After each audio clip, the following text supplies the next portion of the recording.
capítulo 15 de San Lucas es de los más bellos. Nos relata las parábolas de Jesús referidas a buscar lo perdido y alejado. La escena es muy emotiva pero tensionante. Los escribas y fariseos murmuran por recibir a los pecadores. Para ellos un pecador no merece acercarse. Hay 3 palabras claves que debemos reflexionar. Primero, sobre el rechazo. Los fariseos murmuran porque a los pecadores, según ellos, hay que excluirlos y apartarlos. Pero Jesús no asume esa actitud porque ¿cómo transformar la vida del que apartas?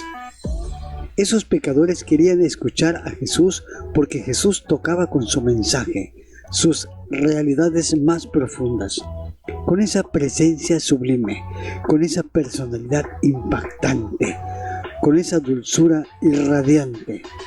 El rechazo aquí es doble. Rechazan que ellos se acerquen y coman con Jesús y rechazan que Jesús predique. Es decir, cierran todos lados el actuar de Dios. El fariseo no se le acercaba a los pecadores, no consideraba que el pecador merecía algo y critica al que se acerca. Es el triple problema de quien vive para sí mismo. Queda atrapado en ese triángulo de incapacidad, dureza y soberbia.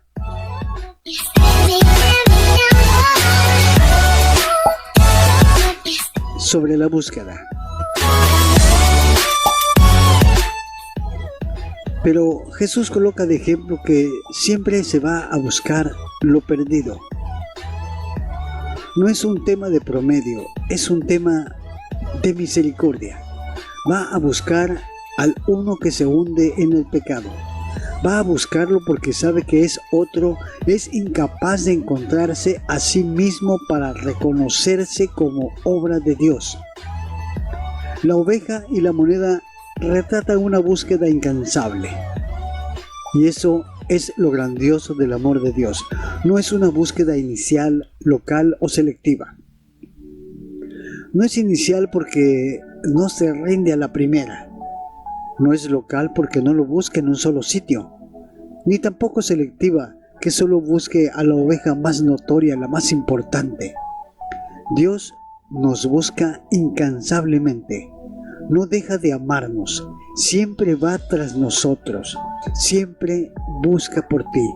Hoy, no importa dónde estés enredado, atascado, escondido, hundido, Jesús va por ti.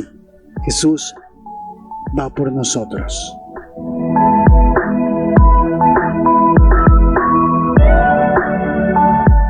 Y el tercer punto, la alegría. No es solo volver a poner todo en su sitio. No es la simple ficha que se cae y se acomoda. Es un gozo producto de la obra salvadora de Dios. Cada persona que cae se convierte en una nueva oportunidad. Por eso, para el Señor no somos solo puntos en el universo. No somos granitos de arena en la inmensa playa. Somos su creación más amada. Por eso, la alegría de un alma convertida y recuperada para el Señor trasciende. Mientras hay alegrías pasajeras, la alegría de un alma que vuelve al cielo, por eso es una alegría que solo se contempla con los ojos del Espíritu. No coloques jamás tu gozo en el pasajero y efímero. Al cielo no lo deslumbra tanto como un alma que vuelve a Dios. Seamos capaces de ver entonces los verdaderos milagros, los cambios sencillos del día a día que nos colocan en camino de llegar al cielo. Lucas capítulo 15, versículo del 1 al 10.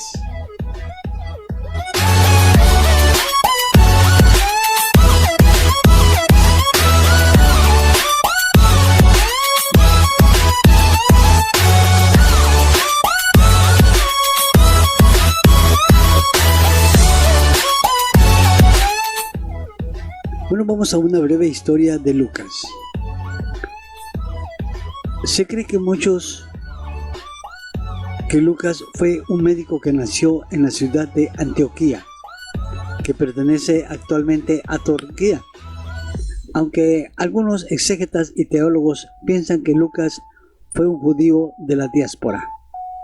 Lucas es mencionado en las epístolas de Pablo, además de ser un hombre más de educación griega y de profesión médico. Estaba quizás también emparentado con el diácono Nicolás, un prosélito de Antioquía. Según cuenta la tradición, fue miembro de los 72, id est, al grupo de seguidores de Jesús. Pero según la exégesis, las fechas de la escritura de su obra no concuerdan en el tiempo.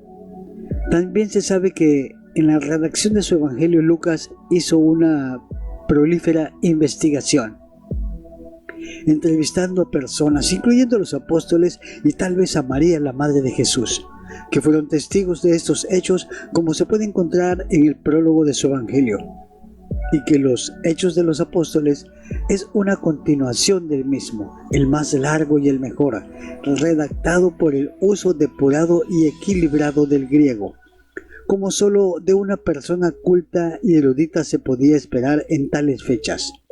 Lucas se hizo cristiano mucho después y, según la tradición, conoció a María, la madre de Jesús, en una visita que hizo junto a Pablo.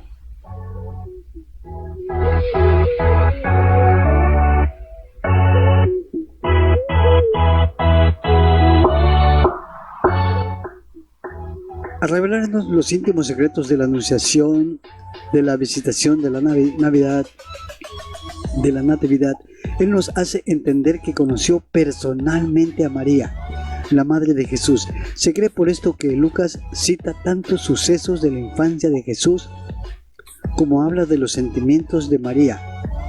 María, por su parte, guardaba con cuidado todas estas cosas, meditándolas en su corazón. Dice Lucas cuando llegan los pastores al pesebre a adorar a Jesús, el recién nacido.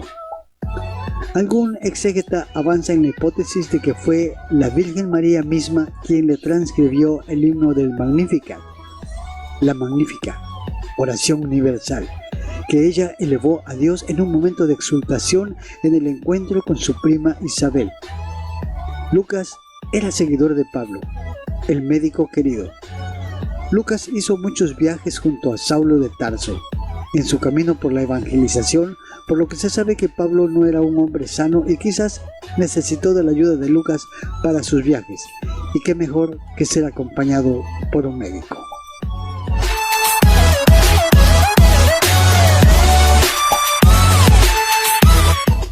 Lucas, el evangelista, envía saludos a los colosenses. Esto indica que les había visitado. Luego aparece por primera vez en los Hechos en Troade, Hechos 16:8, donde se reúne con Pablo y tras la visión cruza con él a Europa, desembarcando en Neápolis y continuando a Filipos, persuadidos de que Dios nos había llamado para evangelizar. Relato en primera persona, nótese. Luego está presente en la conversión de Lidia con sus compañeros. Junto con Pablo y sus compañeros, fue reconocido por el espíritu Pitón. Nos seguía a Pablo y a nosotros gritando: estos hombres son siervos del Dios Altísimo que os anuncian un camino de salvación. Vio a Pablo y Silas detenidos, arrastrados ante los magisterios romanos, acusados de alborotar la ciudad siendo judíos, azotados con varas y echados a prisión. Lucas y Timoteo escaparon, probablemente porque no eran judíos.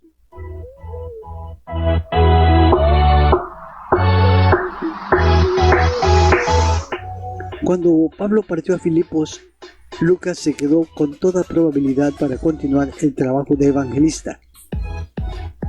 Jerónimo cree que es muy probable que Lucas sea el hermano cuyo renombre a causa del evangelio se ha extendido por todas las iglesias, y que fuera uno de los portadores de la carta a Corintios.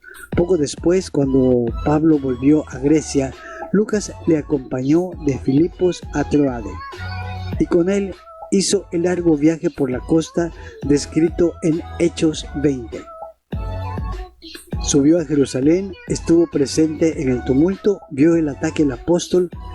Los biblistas están seguros de que fue un continuo visitante de Pablo durante los 2 años de prisión que estuvo en Cesarea.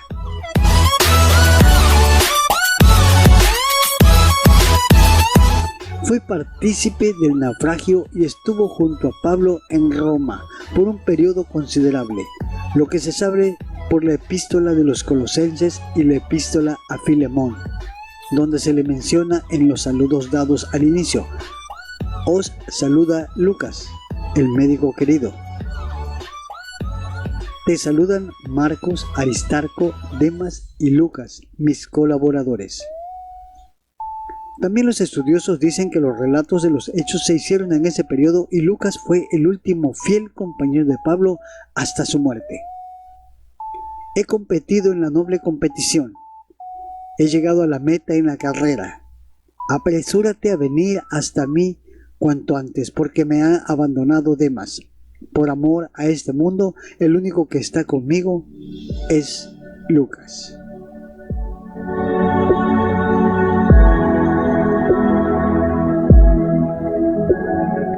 En los saludos aparece Marcos, el fiel colaborador de Simón Pedro, que también habría participado de la última etapa del apóstol Pablo en Roma. Luego de la muerte de Pedro y Pablo no se sabe bien el destino de Lucas.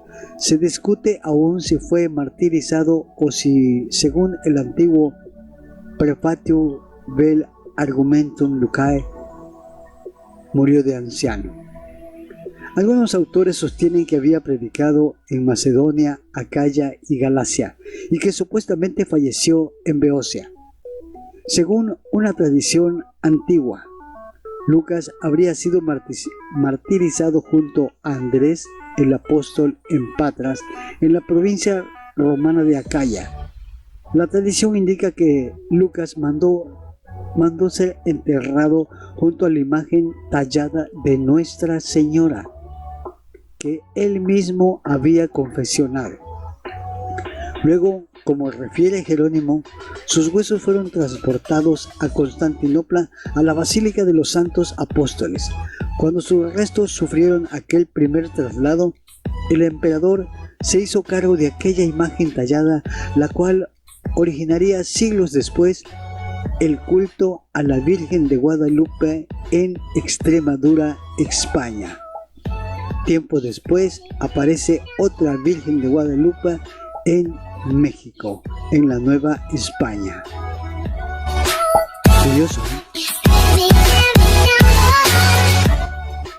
En tiempos de las cruzadas, las reliquias del santo llegaron a Padua. Desde entonces se conservan en la iglesia de Santa Agustina.